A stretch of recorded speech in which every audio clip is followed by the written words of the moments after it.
हम लोग अगले 3 महीने आप लोगों की क्या स्ट्रेटजी होनी चाहिए उसके बारे में डिस्कस करेंगे।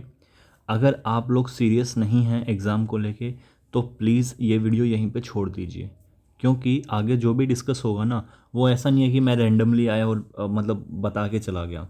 ये पिछले हम 7 दिनों से डिस्कस कर रहे हैं मैं और विकास सर इसके बारे में, ठीक है। उसके बाद ये वीडियो बनाने जा रहे हैं और अभी विकास सर जो है ना वो थोड़े से बिज़ी है कोर्स को लेके, तो वहाँ पे थोड़ा एंगेजमेंट ज़्यादा देना पड़ रहा है, तो इसीलिए ये वीडियो मैं बना रहा हूँ। उनका थोड़ा गले में भी इश्यू था, सो दैट्स वाई। तो अभी जो ये मैं जितना भी चीज़ें आपको बताने जा रहा हूँ इसको बिल्कुल ध्यान से सुनना। जैसे कि क्या ये चीज़ें काम करती है जो भी हम बताएंगे? डेफिनेटली काम करती है, क्योंकि लास्ट ईयर भी अगर आप लोग देखोगे सीएससी मैट्रिक्स से 600 लोगों ने प्रीलिम्स क्वालिफाई किया था। अगर 600 लोग प्रीलिम्स क्वालिफाई कर रहे हैं तो ये अपने आप में एक बहुत बड़ा एक तरह से टेस्ट मनी है कि जो भी चीज़ें हम आपको बताने जा रहे हैं वो काम करेगी डेफिनेटली। अंडरस्टूड? तो चलिए स्टार्ट करते हैं। आपको प्लान शेयर करने से पहले मैं थोड़ा सा ना बेसिक बेसिक सी चीज़ें बता देता हूँ कि आप लोग ना इस मोमेंट पे गलतियाँ क्या कर रहे होगे, राइट? ताकि उसके बाद जब मैं आप लोगों को प्लान दिखाऊँ तो आप उसको रिलेट कर सको। सबसे पहला तो क्या होगा ना कि देखो भाई, लास्ट के 3 मंथ में ना जो सबसे बड़ी चीज़ जो काम आती है ना वो होती है प्लानिंग। ओके, मतलब कि सिंपली सी बात है कि आप अगर इस मोमेंट पे बिल्कुल रैंडमनेस में जा रहे हो तो ये आपका एक अटेम्प्ट खा जाएगा। बिकॉज रैंडमनेस जो है ना वो बहुत ही खतरनाक चीज़ होती है। सुबह कुछ और पढ़ रहे हो, दिन में कुछ और पढ़ रहे हो, रात तक आते आते कुछ और ही पढ़ रहे हो। ऐसा हो रहा होगा अभी, राइट? उठने का टाइम बिगड़ गया होगा, है नहीं? तो वो सारी चीज़ें ये क्वाइट नॉर्मल है एस्पिरेंट की लाइफ में। सबसे पहला जो चीज़ें हो रही होगी ना, मार्केट में भी ना बहुत सारे सोर्सेज आने लगेंगे। हर एक इंस्टीट्यूट के अपने अपने नोट्स निकल रहे हैं, है नहीं? तो क्या होगा, ओवरलोडिंग ऑन बुक्स। आप लोगों को रियलाइज़ होगा इस मोमेंट पे कि यार हमने लक्ष्मीकांत तो पढ़ ली, खुद के नोट्स भी नहीं बनाए, तो इस मोमेंट पे 10 कोचिंग इंस्टीट्यूट के निकाल रहे हैं। आज इसका प्रिंट आउट निकलवा लिया, कल किसी और के नोट्स आ गए, तुमको वो भी अच्छे लगेंगे। तो ये चीज़ों में नहीं गुम होना। दूसरा क्या है कि इस मोमेंट पे ऐसा लगने लग जाता है कि आप लोगों ने जो भी पीछे का पढ़ा है ना वो कहीं ना कहीं आप लोग भूल रहे हो। And this is quite natural, ये ह्यूमन टेंडेंसी होती है भूलने की। लेकिन ऐसा माना जाता है कि अगर आप लोग 3 बार अगर एटलीस्ट सिलेबस को रिवाइज कर रहे हो ना, 3 बार रिवाइज कर रहे हो, तो एग्ज़ाम में ऑटोमेटिकली चीज़ें आपके फेवर में रहेगी। क्यों रहेगी? क्योंकि क्या होता है ना, प्रीलिम्स एक तरह से ओपन बुक एग्ज़ाम है, अगर मैं सच बात बोलूँ तो। कैसे ओपन बुक एग्ज़ाम? क्योंकि आंसर तो आपकी आंखों के सामने ही रहेगा ना, आपको तो पहचानना है सिर्फ कि ये ठीक है या ये गलत है। और उसके बाद भी भाई कट ऑफ इतना कम जा रही है, मतलब कि ये एक तरह से आयरनी है ना। ओके, कि एक ओपन बुक एग्ज़ाम में भी हम पहचान नहीं पा रहे। क्यों नहीं पहचान पा रहे हैं? बिकॉज हम रिवीजन को इग्नोर कर रहे हैं। क्योंकि ना देखो, दो तरह की कवरेज होती है। एक तो होती है आपकी वर्टिकल कवरेज, यानी कि आप किसी चीज़ को डेप्थ में पढ़ रहे हो।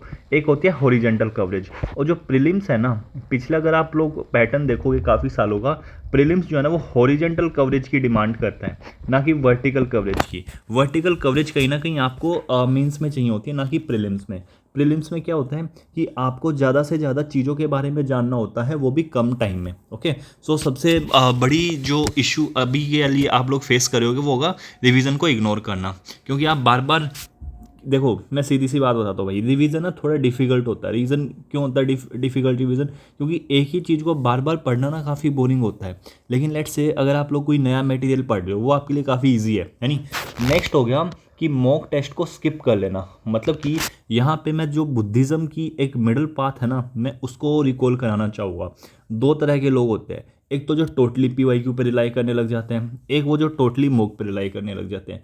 हमें ना बीच में रहना है, मिडल पाथ फॉलो करना है। मिडल पाथ का मतलब समझते हो? मतलब ना तो हमें मॉक टेस्ट जो है वो बिल्कुल छोड़ के जाने हैं, और ना ही हमें बिल्कुल ऐसा भी नहीं है कि सारे मॉक टेस्ट कर लिए मार्केट में जितने भी अवेलेबल है। एक बैलेंस बना के रखना है, और वो बैलेंस बनाने के लिए हम लोग आपकी हेल्प करेंगे। कैसे करेंगे हेल्प? एक प्लान बनाया बेसिकली विकास सर ने और मैंने। अभी मैं आप लोगों के साथ वो प्लान शेयर करूँगा, उसके बाद आप अच्छे से देख पाओगे कि वो प्लान जो है ना काफ़ी साइंटिफिक वे में बनाया गया है। मतलब साइंटिफिक इन द सेंस कि आपकी एफिशिएंसी को इंक्रीज़ करने के लिए। उसके बाद जो नेक्स्ट इशू इस मोमेंट पे आ रहा होगा वो होगा नो गाइडेंस और मेंटरशिप। देखो भाई, हम लोग भी ना सेम प्रोसेस से कहीं ना कहीं गुजरे हैं। ओके, मतलब कि प्रीलिम से पहले वो एंग्जाइटी इशू, मतलब कि चीज़ों को मैनेज ना कर पाना, समझ में ही नहीं आता कि यार हम लोगों ने तो ना एनवायरनमेंट के लिए कुछ भी नहीं पढ़ा, इसको कैसे कवर करें, है नहीं? एंड मोमेंट पे आती है ये सारी चीज़ें। उसके बाद है lack of proper time table. मतलब कि क्या होता है, तुम डिसाइड करते हो कि मुझे ना पॉलिटी पढ़ना है, 3 दिन पॉलिटी पढ़ते हो, एकदम से कोई बंदा आके बोल देता है या खुद से ही दिमाग में आ जाता है, अरे यार मैंने तो इकोनॉमी किया ही नहीं, तुम फिर ना वो 3 दिन छोड़ के इकोनॉमी स्टार्ट करने लग जाते हो। तो ये जो होता है ना कहीं आपकी वल्नरेबिलिटीज़ को शो करता है कि आप लोग अपने प्लान पे ही नहीं टिके हुए हो। अंडरस्टूड। तो ये बेसिक बेसिक सी चीज़ें हैं जो अभी आप लोगों को दिक्कत दे रही होगी। और दूसरी चीज़ क्या है ना भाई, देखो जब आपके पास 1 साल होता है ना तो आपका जो प्रिपरेशन करने का तरीका होता है वो टोटली अलग होता है। लेकिन जब आपके पास 6 महीने होगा ना तो वो टोटली अलग होगा, और जब 3 महीने होगा वो टोटली अलग होगा, लास्ट लास्ट के 7 महीने में बिल्कुल अलग होगा। लेकिन मेरे हिसाब से अभी जो 3 मंथ है ना ये आपके लिए इनफ है कि आप प्रीलिम्स की कट ऑफ ईजिली क्लियर कर दो। अगर मैं प्रीलिम्स की कट ऑफ की बात करूँ, कितना जा रहा है, 50% के राउंड जा रही है, राइट। वो 50% ईजी है, it's not that much difficult to be honest. But the only thing is ना आपके पास एक प्रॉपर गाइडेंस होनी चाहिए कि एग्जैक्टली आपको चीज़ों को करना कैसे है। ओके। अभी ना एक ना कोर्स निकाला जा रहा है, बेसिकली लास्ट कोर्स है स्प्रिंट 75। यहाँ पे जो 75 का मतलब है ना वो ये है कि 75 डेज़ के अंदर आपका जो सिलेबस है, हम ये मेक श्योर करेंगे कि आपका सिलेबस जो है ना वो 3 टाइम्स जो है वो प्रॉपरली रिवाइज्ड हो जाए, along with mock test plus में आपके PYQs, क्योंकि जो PYQs है ना वो आपको इस कोर्स में इंक्लूडेड है। ओके। और दूसरा क्या है, दूसरा है कि इसमें आपको जो करंट अफेयर वगैरह ना वो भी मिलेंगे। और मोस्ट इंपॉर्टेंट जो चीज़ होती है ना भाई इस टाइम पे जो होता है वो आता है एनवायरनमेंट। यहाँ पे ना एक वर्चुअल लाइब्रेरी का कंसेप्ट है, मतलब कि आप लोग अपने घर पे ही बैठो, अपना कैमरा ऑन करके पढ़ो, मतलब एक अकाउंटेबिलिटी मैकेनिज्म है कहीं ना कहीं। जब आप एग्जाम, इमेजिन ए सिनेरियो, एक तो आप अकेले टेस्ट दे रहे हो, और जब आप टेस्ट दे रहे हो लेट से 200-300 लोग एक साथ टेस्ट दे रहे हैं आपसे, तो आप एक कॉम्पीट कर पाओगे। एक ना फीलिंग रहती है हमेशा कि हाँ भाई मतलब कि सभी साथ बैठ के टेस्ट दे रहे हैं ना, तो एक एनवायरनमेंट बनता है, राइट। और मोस्ट इंपॉर्टेंट जो चीज़ है ना इस पूरे प्रोग्राम की अगर मैं बात करूँ तो वो है आपका मेंटर सपोर्ट, यानी कि मेंटरशिप कहीं ना कहीं। और अगर मैं अभी आप लोगों के साथ ना अभी प्लान शेयर करूँगा, मतलब आप लोग प्लान देखना कि कैसे उसको बेसिकली हमने बनाया हुआ है। एक बार मैं दिखाई देता हूँ आपको। जैसे अभी ना ये जो प्लान है अभी ये पूरी तरह से कंप्लीट नहीं हुआ है, अभी भी ये बन रहा है, बट एटलीस्ट आपको समझाने के लिए कि काम कैसे करेगा उसके लिए तो इनफ है। देखो सबसे पहले ना ये जो प्रोग्राम है वो स्टार्ट हो रहा है आपका 6 मार्च से।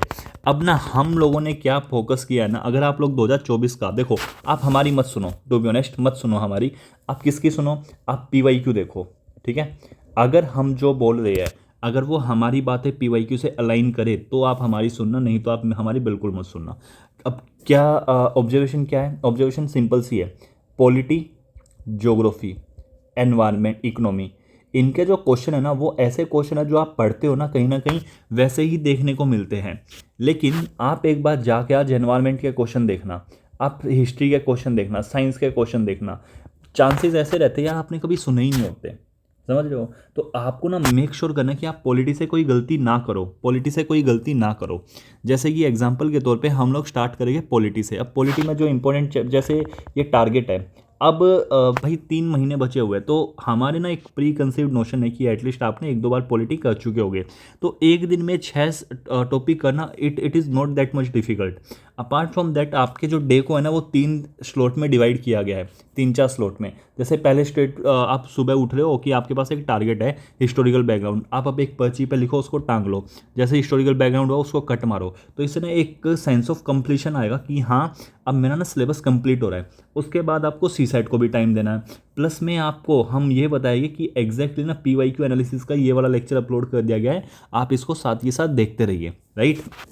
और PYQ एनालिसिस में क्या है ना, देखो सिंपल सी बात बताता हूँ मैं, 2017 से लेकर 2024 तक जो है वो विकास सर मतलब ईयर बाय ईयर कराएंगे, जहाँ पे आपको प्रोसेस पे फोकस करना होता है। मतलब ये नहीं देखना आंसर A है, B है या क्या है, देखो एक होती है नॉलेज बेस्ड और एक होता है प्रोसेस बेस्ड।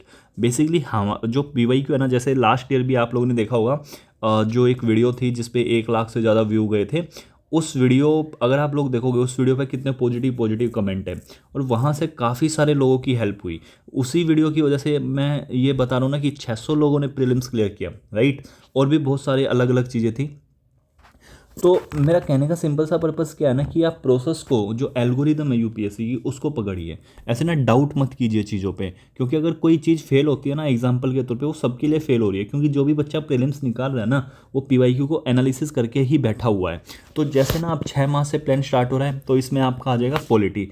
आज जैसे हमने पूरे डे को 3 स्लॉट में डिवाइड किया हुआ है, ताकि ना तो आपका सी सेट रुके, ना ही आपको ये फील हो कि हमारा पीवाईक्यू नहीं हो रहा और आपका स्टैटिक भी हो रहा है। तो जैसे डेली बेसिस पे आपको टारगेट मिल रहे हैं, उसके बाद हर एक टेस्ट के बाद कहीं ना कहीं आपके 2 टेस्ट आपको देने पड़ेंगे। ओके, आपको 2 टेस्ट देने पड़ेंगे। फिर उसके बाद अगला सब्जेक्ट स्टार्ट हो जाएगा।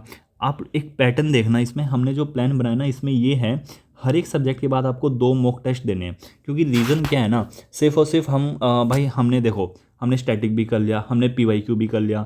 अब नेक्स्ट स्टेप जो आता है वो आता है करंट मॉक टेस्ट। अब मॉक टेस्ट क्यों? क्योंकि मॉक टेस्ट में जो क्वेश्चंस होते हैं ना, मॉक टेस्ट के जो क्वेश्चन होते हैं वो करंट अफेयर इंस्पायर्ड होते हैं। यानी कि जैसे for example delimitation commission news में है, तो डीलिमिटेशन पे एक स्टैटिक क्वेश्चन होगा, राइट। तो मॉक टेस्ट हमें ये भी बताते हैं कि करंट में न्यूज़ में क्या चल रहा है। अंडरस्टूड।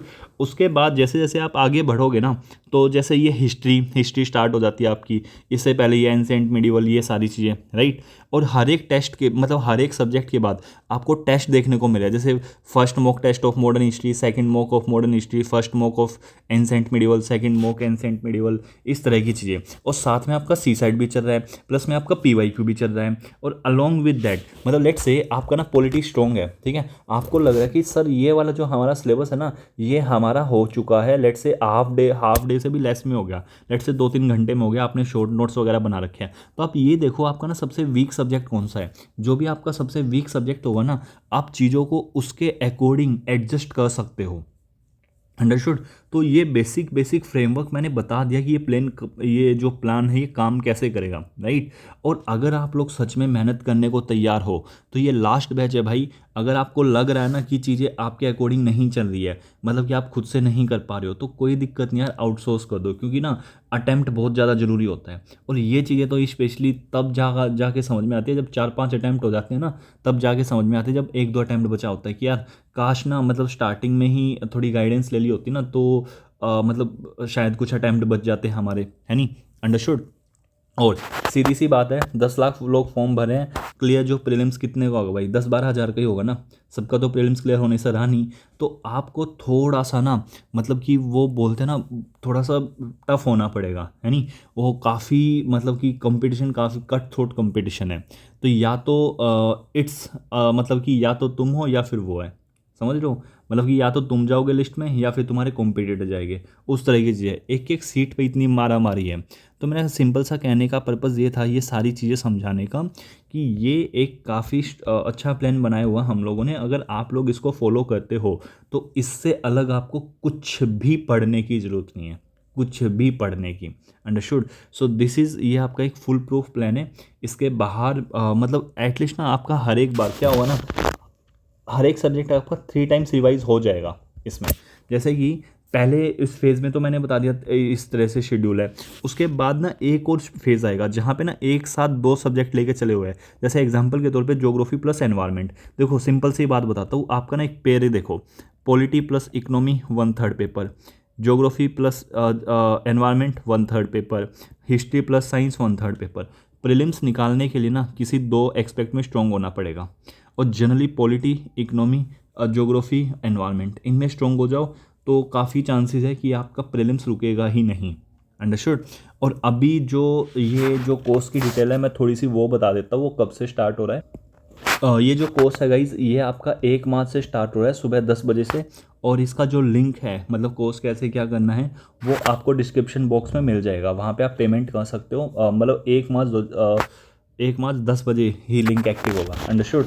एंड मेरी लास्ट एडवाइस आपसे यही है, your attempt is more important than anything else. This is not a big amount. Still अगर आपको लगता है आप खुद से भी कर सकते हो, नो नीड टू ज्वाइन। अगर आपको लग रहा है ना आपकी पढ़ाई बहुत अच्छी चल रही है, आपको ज्वाइन करने की बिल्कुल भी ज़रूरत नहीं है, मैं बिल्कुल खुल के बोल रहा हूँ। लेकिन अगर आपको लग रहा है ना कि यार गड़बड़ हो रही है, चीज़ें नहीं समझ पा रहा मैं, मेरे हिसाब से नहीं चल रही, मैं प्लानिंग कुछ और चल रहा हूँ और डायरेक्शन में किसी और डायरेक्शन में जा रही है, तो I think this is the very good time to reflect back and सोचो कि क्या चीज़ें हैं, क्या मैं खुद से कर पा रहा हूँ या नहीं, या मुझे कोई एक्सटर्नल सपोर्ट की ज़रूरत है। अगर ज़रूरत है तो this is our last programme sprint 75, you are most welcome and please join only अगर आप जो टाइम टेबल है, जो शेड्यूल है, उसके सिंक में रह सको, क्योंकि हमें भीड़ नहीं चाहिए। ऐसा नहीं है भाई आप ज्वाइन करके बैठ जाओ, हमारे लिए मतलब आप नंबर नहीं हो, you are a part of our family.